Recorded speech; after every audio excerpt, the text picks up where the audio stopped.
and welcome back to Legal Tips with Harriet. I am glad to host you again today.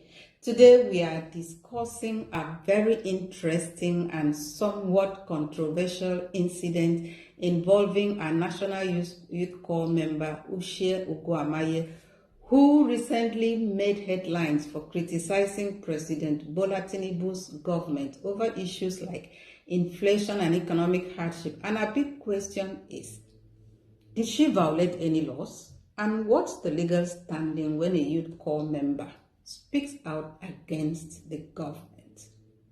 But before we dive into the matter, if you are yet to subscribe, please do so now. Thank you. Now back to the discourse of the day. Ushie Uguamaye, a young and passionate Nigerian, recently caught the public's attention with a post criticizing President Tinubu's administration. In her statement, she raised alarm about the current state of Nigeria's economy, particularly focusing on inflation and the increasing hardship Nigerians face daily, and she called for immediate action to address the pressing issues that were affecting ordinary citizens. But one phrase stood out and caused quite a stir. She referred to the president as a terrible person. Now this phrase, the president is a terrible person, immediately sparked a wave of reactions. While many saw it as an honest expression of frustration, others felt it crossed a line as they viewed it as a violation of the rules surrounding public criticism of the government, especially given that Uguamaye is a youth corps member. So let's take a closer look at her choice of words. First, calling someone a terrible person is undoubtedly a strong statement. It is an opinion, yes, but it carries with it a level of intensity that some might consider disrespectful, particularly when aimed not just at a sitting president, but an elderly person. In our climate, respect to elders is sacrosanct.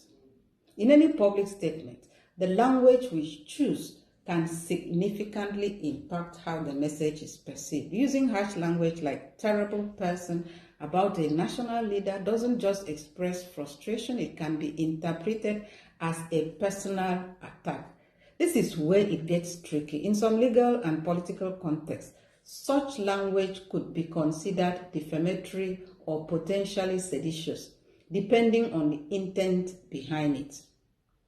While Uguamaye's words may have been born out of frustration with the country's economic situation, calling the president a terrible person crosses a line from expressing dissatisfaction with policies to questioning the personal integrity of the leader. And this is important. While criticizing government policies is protected by freedom of speech, attacking an individual personally can sometimes lead to legal concern, particularly if the language is seen as inciting hatred or unrest. So let's address the legal angle. According to the Nigerian laws, there are provisions for freedom of expression. The Constitution allows citizens to express themselves, but as with all freedoms, it comes with responsibilities. Section 39 of the Nigerian Constitution guarantees freedom of expression, but let us note that this freedom is not absolute. There are limitations, especially when the speech is seen as harmful to public order, public morality, national security, or for the purpose of protecting the rights and freedom of other persons. In this case, while Uguamaye is protected by the right to criticize government policies, calling the president a terrible person could be seen as a personal insult rather than constructive criticisms. Now, there is no law that explicitly makes criticizing the president a crime, but the language used could be viewed as extreme.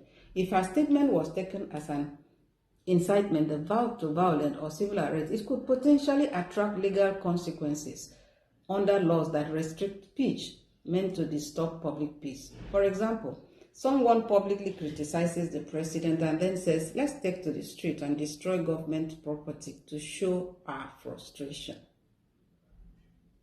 While the statement may have started with criticism, its escalation into a direct call to action that involves violence or destruction could be interpreted as incitement to civil unrest and might attract legal consequences under laws designed to maintain public peace. Now, here is the burning question. Did Ushie Uguamaye violate any rules or laws in Nigeria as a member of the NYSC? As members of the NYSC, corps members are expected to adhere to a set of rules and regulations during their service year. One of the key guidelines involves maintaining neutrality, especially in matters of politics. The NYSC scheme is non-political, meaning corps members are prohibited from engaging in partisan political activities or publicly endorsing any political party or figure. Other prohibitions include taking part in mob action and addressing the press on policy issues. But here is the thing.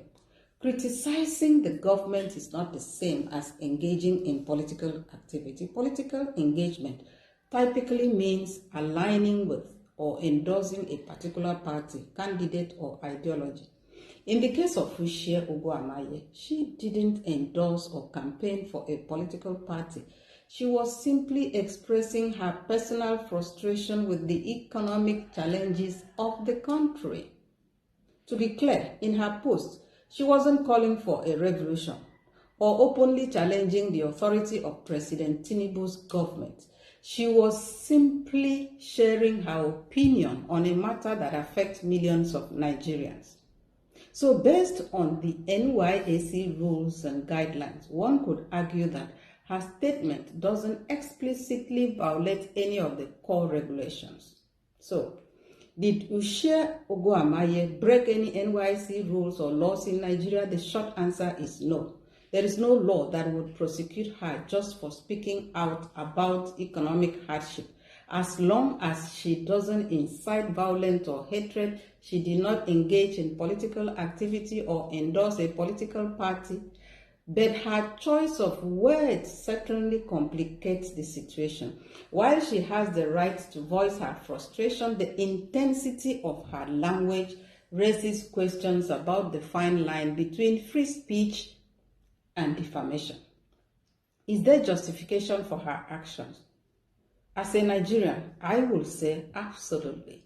In a democratic society, it is important for citizens, including young people, to hold their government accountable.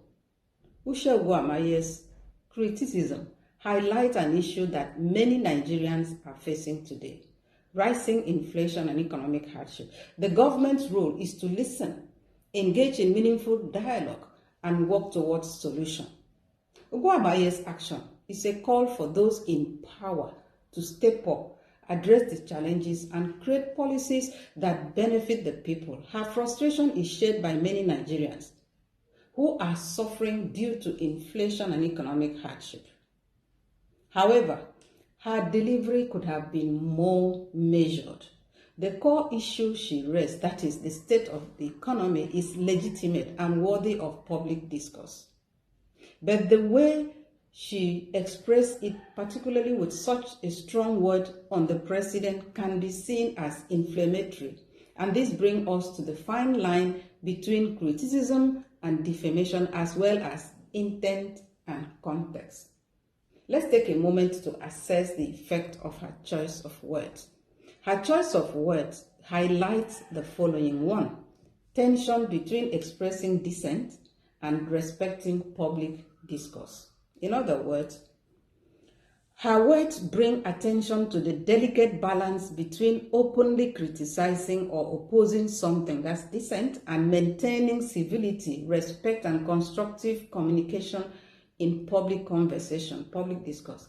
It suggests that while it is important to express opinions and disagreement, the way it is done matters, as it can either foster meaningful dialogue or create unnecessary conflict. Number 2, freedom of speech versus respect. Sometimes we want to express our frustrations or criticisms, especially in cases where we feel strongly about an issue.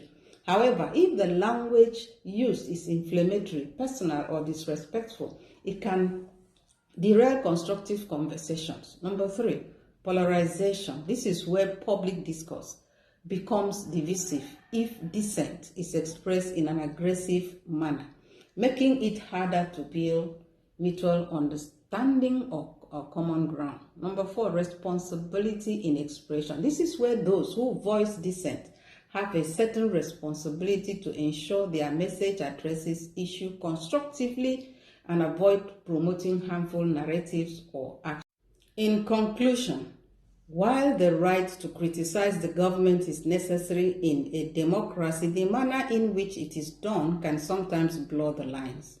In any thriving democracy, the fundamental right to voice criticisms against the government stands as a pillar of civic engagement and accountability. However, it is important to recognize that the way in which this criticism is expressed can occasionally lead to ambiguities and misunderstandings. Effective critique is not just about expressing dissent. It also involved a subtle approach that distinguishes constructive dialogue from mere disparagement. When individuals engage in criticisms, the tone, method, and context can significantly influence public perception and the potential for meaningful discourse. Therefore, while it is critical to uphold the right to challenge governmental actions and policies, we must also be mindful of ensuring that our criticisms remain focused, respectful, and aimed at fostering positive change rather than contributing to division and hostility. So what do you think? Was Uguamaye justified in her frustration, or did her choice of word cross the line? Drop your thoughts in the comments below and let's keep the conversation going. Hope this made sense. Please subscribe, comment, like this video. Until next time, keep questioning, keep learning, stay informed, and remain blessed.